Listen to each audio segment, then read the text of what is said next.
Mayong aga sa tanan. Thank you God sa Ginoo sa opportunity naging hatag niya liwat sa akon na makapag-speak sa inyo, makashare sa inyo sa iyang pulong.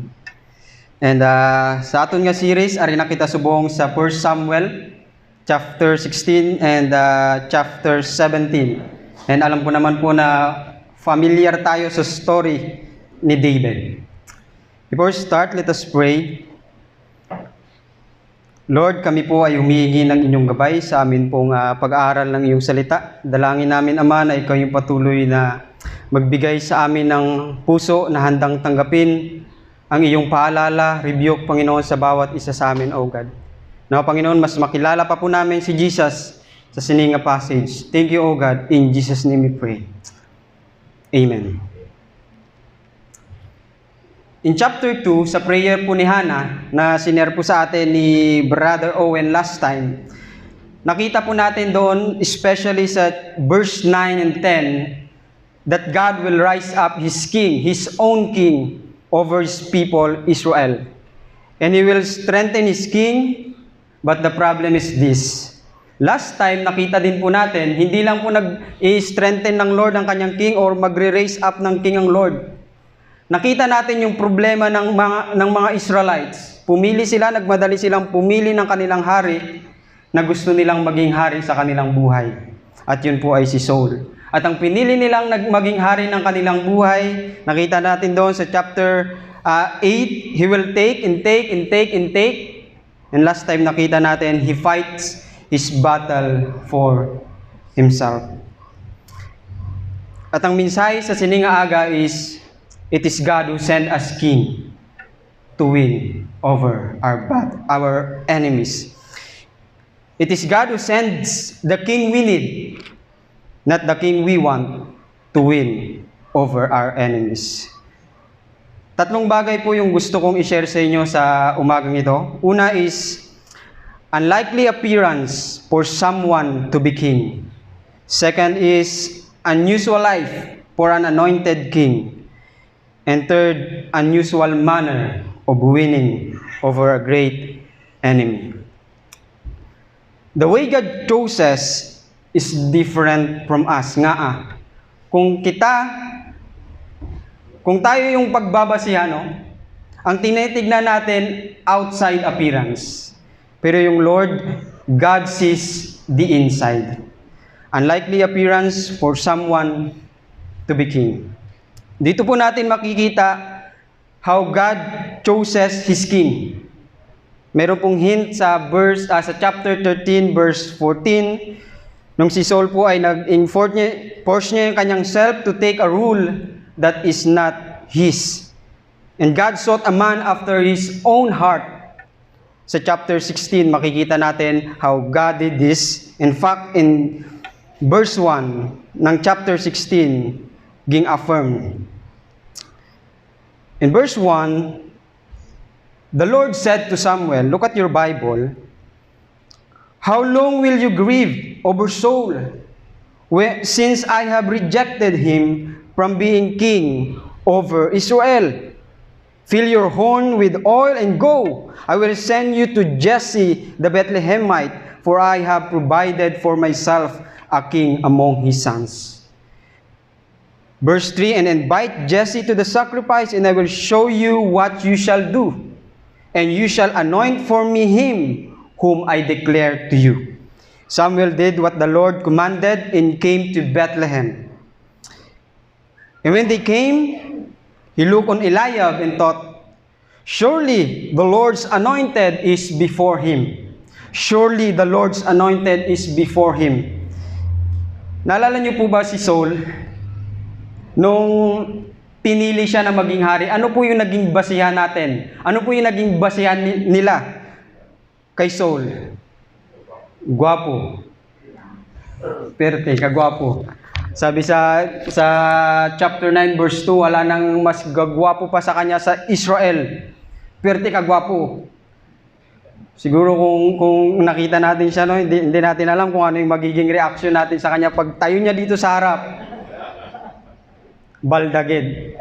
Hindi lang gwapo. Mataas. Grabe. Tall, handsome, galing in the dark. Sorry, walang dark, no? At mayaman. Grabe, manggaranon, taas, gwapuhon, tiding ka pa na. At si Saul, during this time, pagkakita niya kay Eliab, sabi niya, surely the Lord's anointed is before him. Si Eliab ay hanang pili sang Ginoo.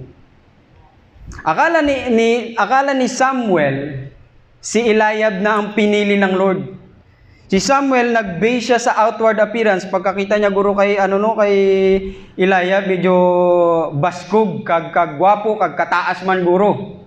So hindi natin alam, no, hindi naman ging state sa Bible. So si Samuel, makikita natin dito, nag-expect siya ng king, yung king na pipiliin ng Lord ay katulad din mismo ni Saul, na medyo gwapo, na taas, baskog. Siyempre kung ikaw pipili ng hari, pipili ka ba ng Bongbong Boys? Di ba? Kung ikaw pipili ng isang president, pipili ka ba ng isang pulubi? Ay, ikaw, pwede ka na maging president. No, hindi ganon, di ba? So si Samuel, pagkakita niya kay Eliab, medyo ayos, pasok siya sa pagiging hari. But the Lord said to Samuel, sabi ng Lord kay Samuel, do not look on his appearance or in the height of his stature, because I have rejected him. For the Lord sees not as man sees. Man looks on the outward appearance, but the Lord looks on the heart. Grabe, no? Kung titignan natin, grabe yung mga Israelites pumili talagang. Kung papapiliin ako, medyo yung pipiliin ko ngayon hindi na gwapo kag taas. Medyo mag-move on na tayo sa gwapo. So pangit naman para basi amo na. So hindi man amo, no?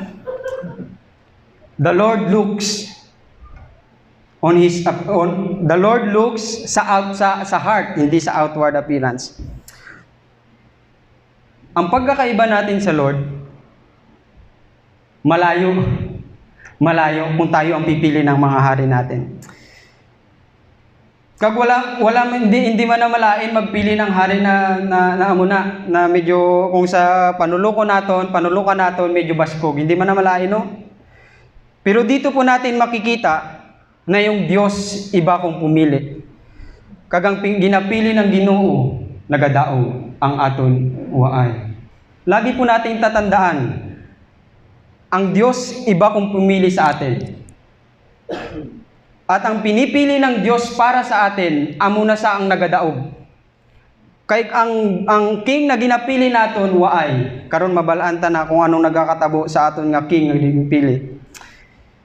In verse 8, kaging tawag ni Jesse si Abinadab, pakato niya kay sa tubangan ni Samuel, hindi na amo. Si Shama at iba niya pang mga kapatid, 7 silang magkakapatid, dumaan sa harap ni Samuel.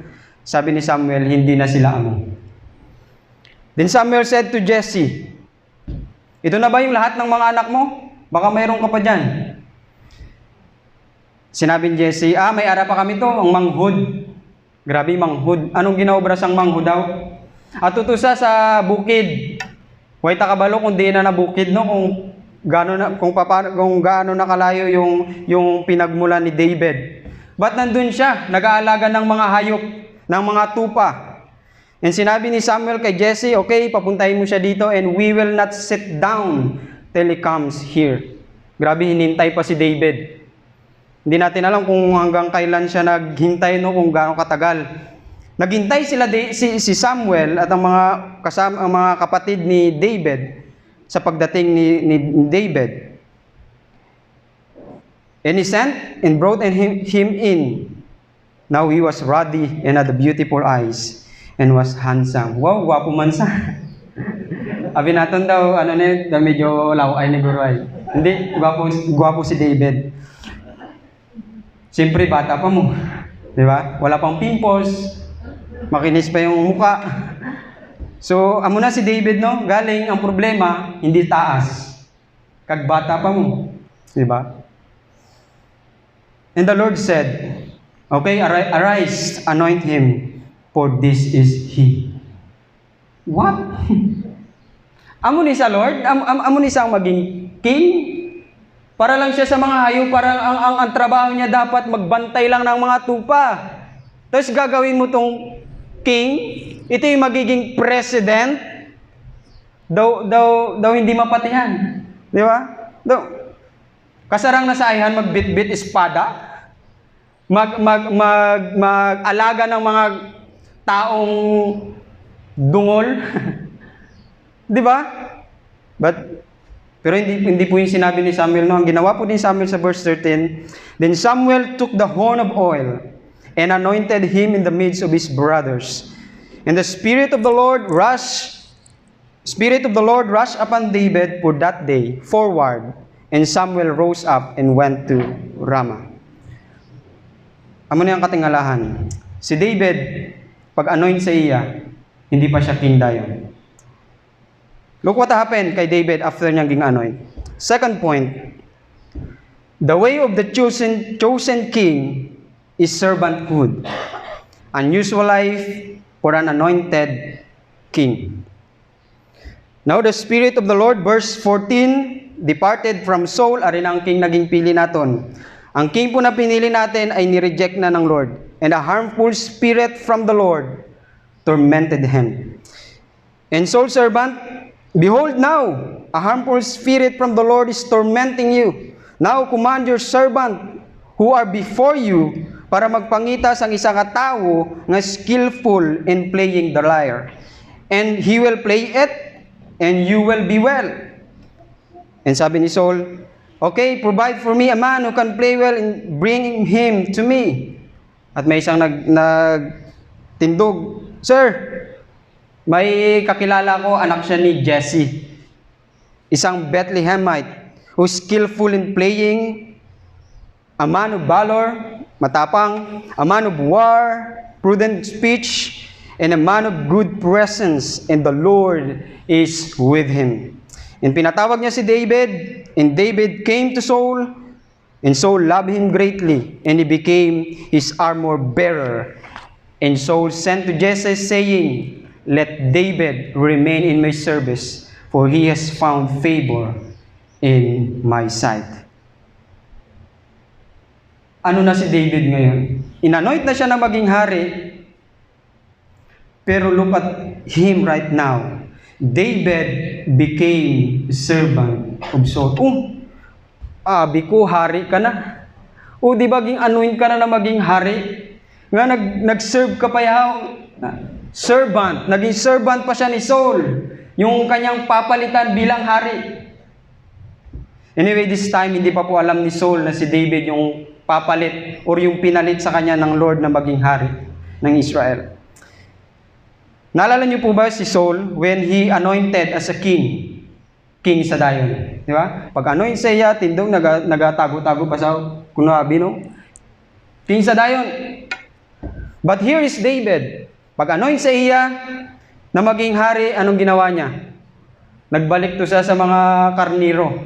Di ba? Balik paninhig. Naging servant pa siya ni Saul. Grabe. Daw kanormal lang sa iya kabuhi, daw hindi niya ginamind ang kingship no na ginaano. Wala. And he is serving in the palace of the king he is going to replace. Grabe katingala, no? What would you thinking if you were David? Thoughts like, why is Saul asking me to play music?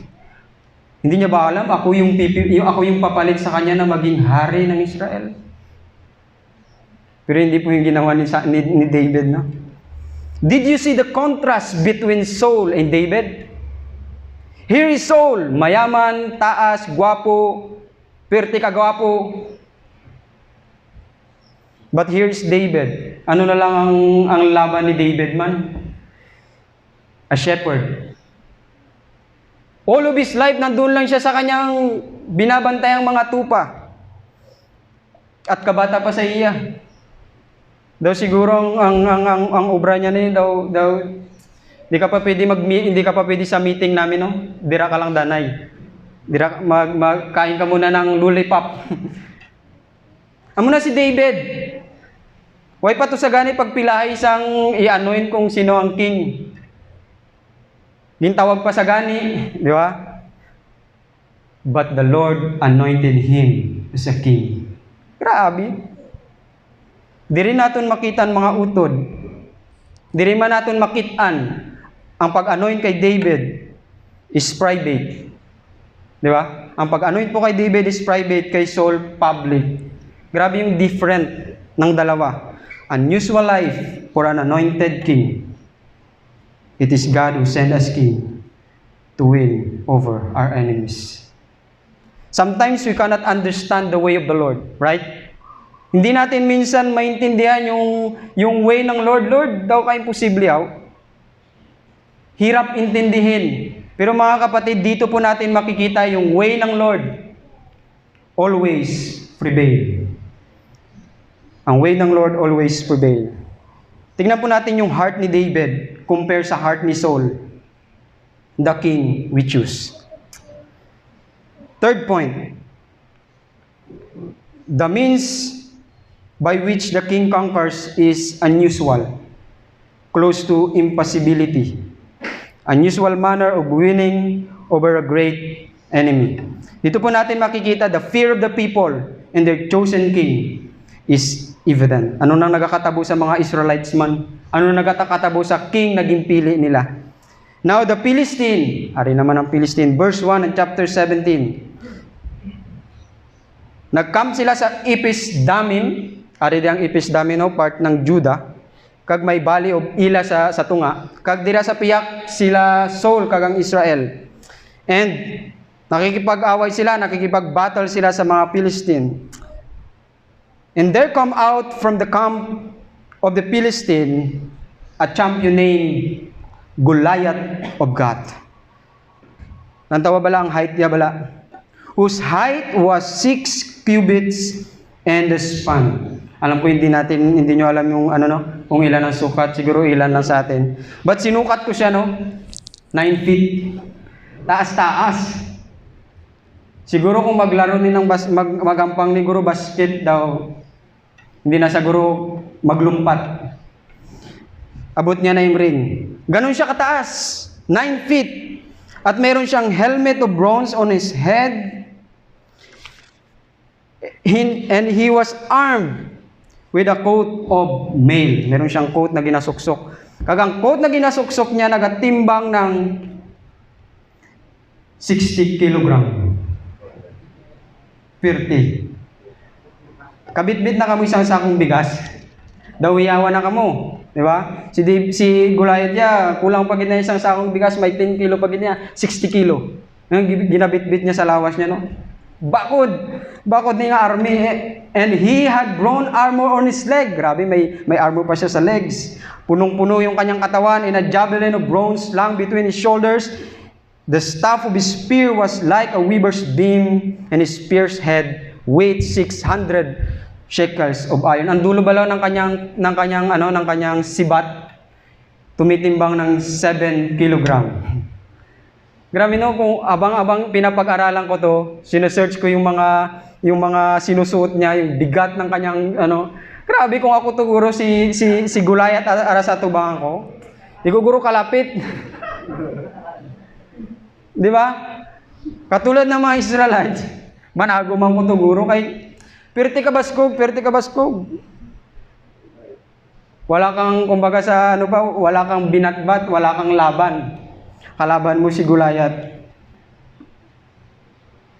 Gilas versus NBA.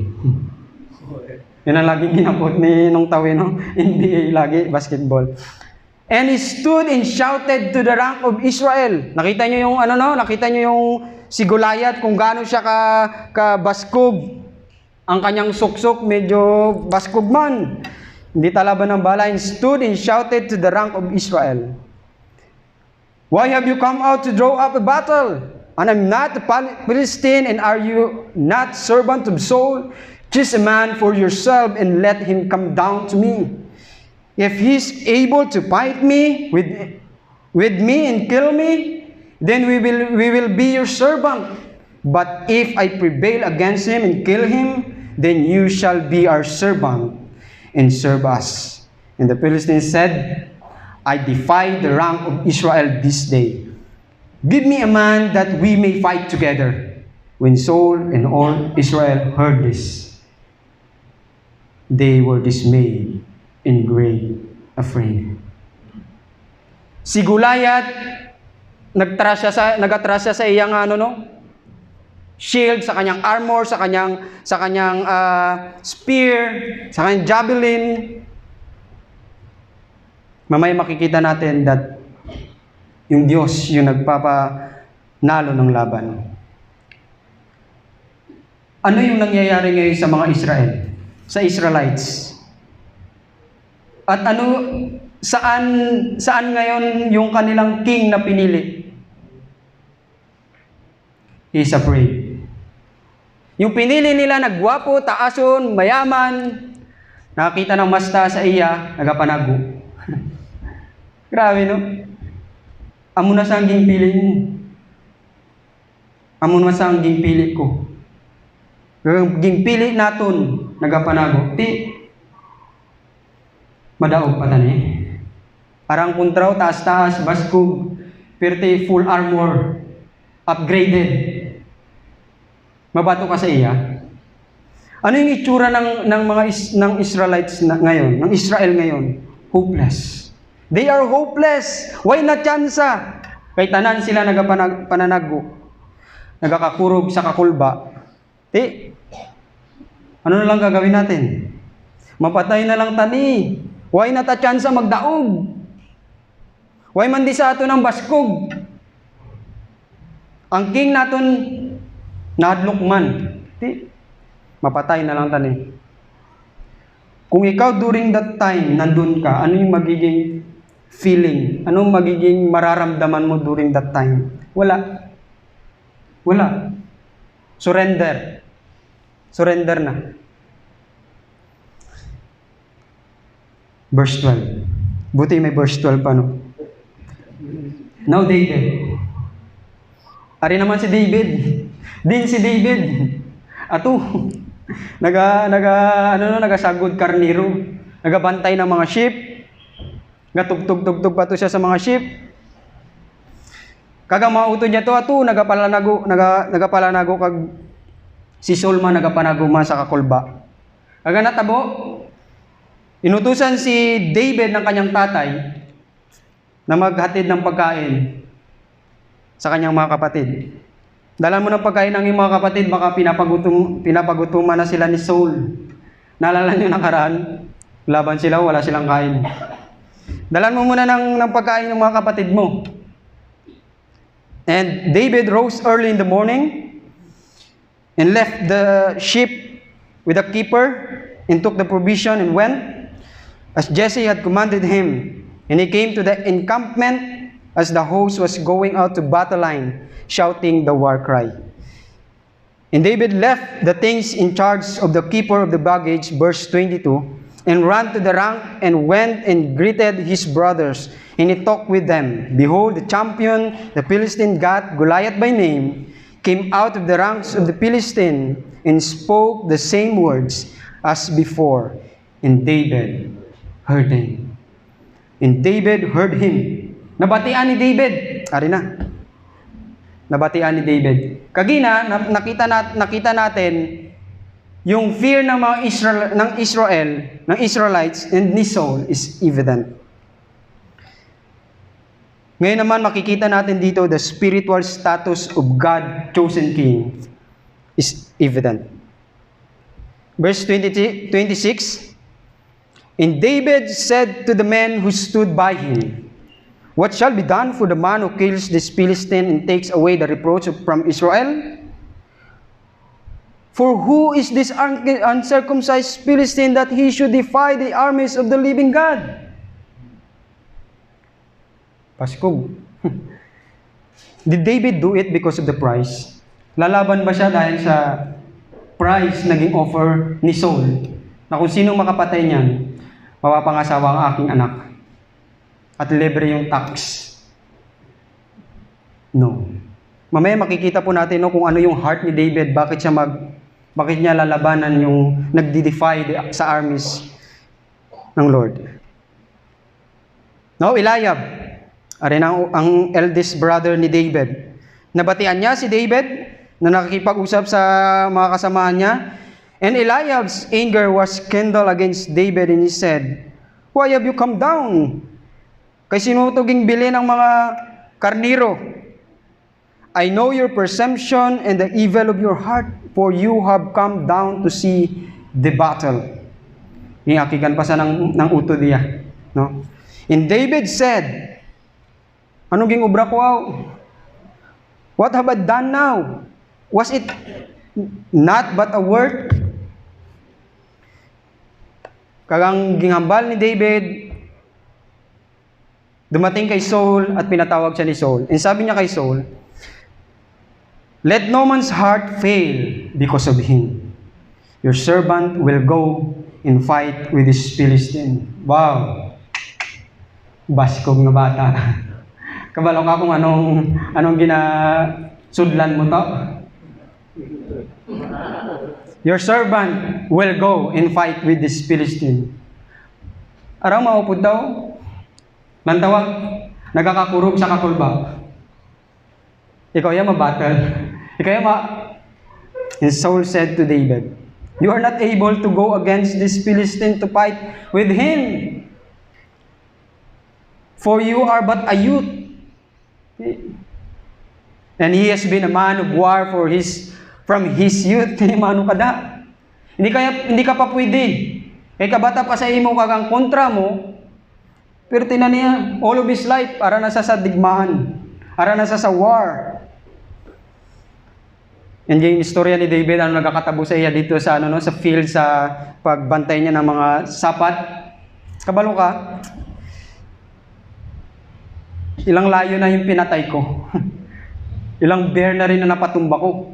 Grabe. "And the Lord who deliver me from the paw of the lion and from the paw of the bear will deliver me from the hand of this Philistine." Nakita niyo yung heart ni David? Gusto kong maramdaman niyo yung heart ni David, bakit siya magpa-fight sa isang taong full armor, nagdi-defy ng armies of God. And tingnan niyo kung ano yung sinabi ni Saul kay David. Okay? Go, and the Lord be with you. Kanina, sinabi niya, kabata pa sa imo. Kagkabalo kang kontra mo niya, baskog. Man of war. But this time, anong hambal niya? Okay, go, and the Lord be with you. Why? Hambal mo, bata.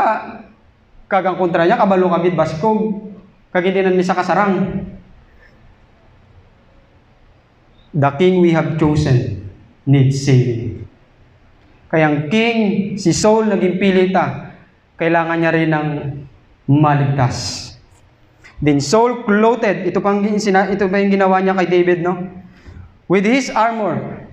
Suksukan nila na ito para medyo baskog man ta, para may chance man ta guro. Para pag medyo may medyo hindi ka matalaban ng sibat. No? Para okay man ta. Sinukso kay David. Sukso kay David. Sabi ni David, bugat. Yung kasarang. "I cannot go with this, for I have not tested them." So David put them off. Then he took, ang dinala niya mo lang, dala lang siya ng tirador. Kumuha siya ng 5 stone sa batis. Put them in his shepherd pouch. His sling was in his hand, and he approached the Philistine. Sa jagin. Tirador versus espada. Grabe. Full armor versus naka-t-shirt. T-shirt lang siya muna, Go fight! Fight sila doon. And the Philistine moved forward and came near to David, with his shield bearer in front of him, and the Philistine looked and saw David. Tumano ka di. Basi nagsalang ka lang, natalang ka lang. Kakakita sa akon, full armor nito. Kag Kung tamaan ka siguro ng aking sibat, wasak ang ulo mo. Grabe, no? Amo na. And the Philistine said to David, ari pang ambalyo, am I a dog that you came to me with sticks? Ano ko ido? Dalaan mo lang ng pamalo? Basi nagsala ka lang. And the Philistine cursed David by his God. The Philistine said to David, come to me. Okay, palapit ka di sa akon. And I will give your flesh to the birds of the air and to the beast of the field. Mamaya makikita natin, binaliktad na ni David ang sinabi, binalik ni David ang sinabi sa kanya ni Goliath. The king fights in the name of the Lord and for the name of the Lord. Then David said to the Philistine, okay, amo na gingambal mo sa akon? You come to me with a sword and with spear, with a javelin, but I came to you in the name of the Lord of hosts, the God of the armies of Israel, whom you have defied. This day the Lord will deliver you into my hand, and I will strike you down and cut off your head, and I will give the dead bodies of the hosts of the Philistine this day to the birds of the air and to the wild beasts of the earth, that all the earth may know that there is God in Israel, and that all this assembly may know that the Lord saves, not with sword and spear, for the battles is the Lord's, and He will give you into our hands. Grabe, no? The king fights in the name of the Lord, for the name of the Lord. Tirador lang naman yung kanyang dala-dala. Anong panlaban niya kay Goliath? Sabi niya, kasama ko yung Diyos. The king wins with an unusual weapon. The king wins with an unusual weapon. When the Philistine arose and came and drew near to meet David, lagan si David, kuha siya ng bato. Isang bato lang. Ang butang limagid ang ginkuha Tapos isa lang gingamit niya. And David put his hand in his bag,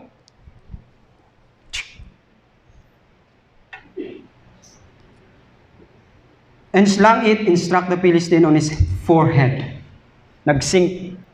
Baon. Ang sala ni Goliath, way niya gintakloban ang iyang forehead, no? May siya kabalo, diragali siya maigo. Grabe, no? One hit, headshot tayo, patay. Isang bato lang yung katapat. Isang bato lang yung katapat ng isang full armor na tao. Baskog, taas. Isang bato lang. Smooth stone. So David prevailed over the Philistine with a sling, with a stone, and struck the Philistine and killed him. There was no sword in the hand of David. Who's that? It is because of the stone. Dahil ba ito sa bato na tumama sa noo ni Goliath? Or dahil ba ito kay David? Hindi. It is God. Kung wala yung Diyos kay David, kung hindi yung Lord yung lalaban para sa kanya, hindi niya mapapatay si Goliath. Nakita natin, no, na yung Lord yung nagfa-fight ng battle, hindi si David. And the Lord gives strength to His king. Makita natin yan sa chapter 2, no? Ari na. Ging strengthen ng Lord ang kanyang king, si David. The heart of David to fight is not because of the price that King Saul has offered, but because God gave him strength for the salvation of God's people. The King God chooses prevail.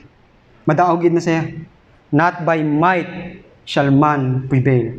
Ang Diyos po ang nagpapanalo ng laban. Ang Diyos ang nagpapanalo ng laban. Tingnan nyo kung anong nangyari kay David after nun.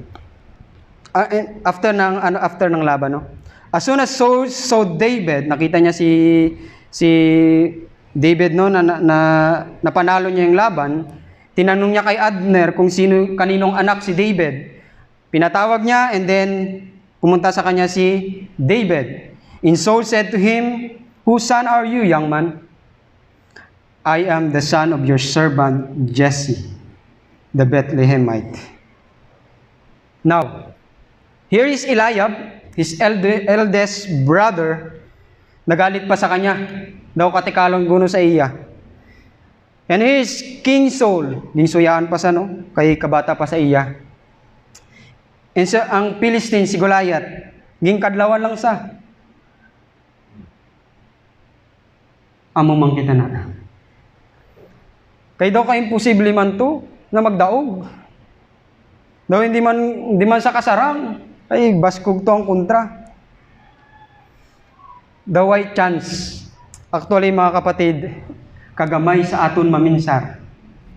Kagamay sa aton maminsar. His brother, army nisa. Saul, king nisa. Baskog man. Goliath, full armor, baskog man.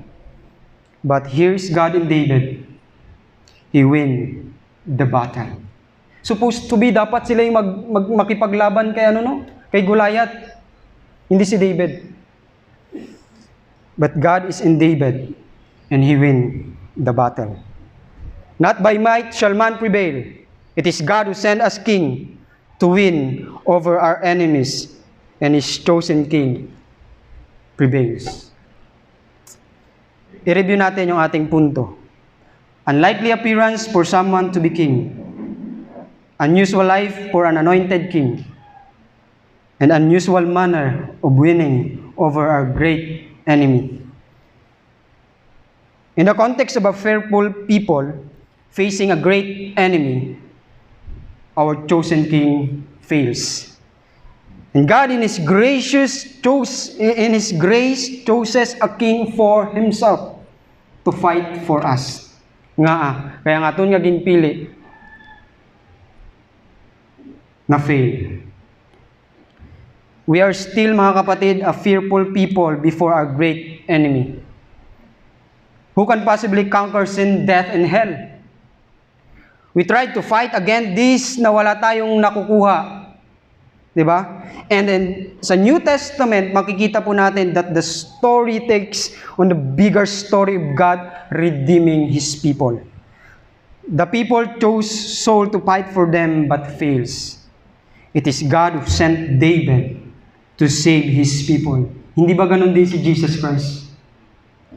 Unlikely appearance for someone to be king? Yes! Born in a manger to a lowly family. Unusual life for an anointed king. Grow up as a carpenter. Touch the unclean. Didn't have place to sleep for himself. Work miracles tirelessly proclaiming the kingdom of God. He was a servant. Unusual manner of winning over great enemy. And when it was his time to finally conquer, he came to Jerusalem riding in donkey, put to trial, betrayed, and died. He's the only Savior who wins by death. Are you the King of the Jews? The Savior? If you are, come down. You can save others, but you can't save yourself. Who thought? Sinong mag-aakala na si David ay mamamatay lang sa isang bato lang? At sinong mag-aakala na yung kamatayan ni Jesus Christ ang magbibigay sa atin ng buhay na walang hanggan? This is the only way. Mga kapatid, if you truly understand this, alam mo sa sarili mo na kailangan mo si Jesus. Kailangan mo ang hari na to. Because without this king, you will forever hide. Run away and cling in fear.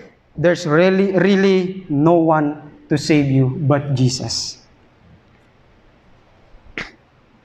As I said lately, ang ways po ng Lord kisa hindi naton mabaton.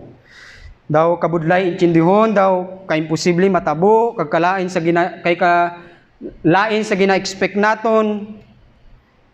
Kay kita maminsar, amon kita maminsar no. Gasugod kita dayon sa taas. Gusto natin na amo ni dapat one time, big time kumbaga. Hindi man yun pangit no, kung hindi man yun mali. Pero mga kapatid, dyan po tayo, dira kita nagkakabalda. Kaya kung kita ara na kita sa babaw, ara na kita dahil sa babaw, waay na ang Ginoo. Waay na ang Ginoo. Ang Ginoo ya lain. Diri saya nagaagi sa dalom nga para makita mo kung paano mag-work ang Lord sa buhay mo. Kag sa iya pamaagi, sa iya nga pamaagi, kita magadaog. Kinahanglan lang naton mag-trust sa iya. Are you here right now? Maybe sinasabi mo, why ka na tsansa? Why ka na tsansa magdaog? Ako na lang gid isa, kay katigulang na gid sa akon. Or maybe you are struggling in sa relationship mo. Budlay na Lord, kapoy na. Or sa negosyo, wala nang pag-asang kumita pa. Lalo na't ngayon pandemic. Ang expectation mo, wala na. Why na gid ni tsansa? Or sa family, dugay ka na nag-share ng gospel sa ila, nag-pray sa ila. Pero, why Japon? Kapoy na Lord. Or maybe sa sarili mo. Kapoy ka na daw, why man pagbag-o, every Sunday naga-church man ko, pero kakapoy magbato sa sala. Wala na guro ko tsansa. Kaya ginaobra naton, nagapanago na lang ta sa aton kaugalingon. Di ba? Kapatid, ito yung gusto kong tandaan natin, no? Ang battle iya sa Ginoo. He will save you. Only trust in Him because He is available to be trusted. Galing ang problema mo ni. We try to win our battle without God by ourselves. Kaya tayo napapagod. Kaya tayo nawawala ng pag-asa. God won our greatest battle in sin. That's why mga kapatid, makasalig ka gid sa Ginoo. Look at the cross. Look at the cross. He won the victory of our greatest battle. And He is Jesus. He is Jesus. It is in understanding the work of God, of King Jesus, are we called to seek what God desires and not just what pleases us externally. Brothers and sisters, are you tempted to measure things in evidence according to what and how they appear? The heart of David shows that God is the most important, not the throne. Have you received good and great things from God, yet because of them, your heart was drawn away from Him? And David fought and confidence because he believes that it is God's battle and he is under God. Is your confidence wholly in God? Is your confidence wholly in God? Kabay paano? Padayon kita na magsalig sa Ginoo. Mga muyo kita. Lord, nakita namin, paulit-ulit mong pinapakita sa amin kung gaano ka ka-great.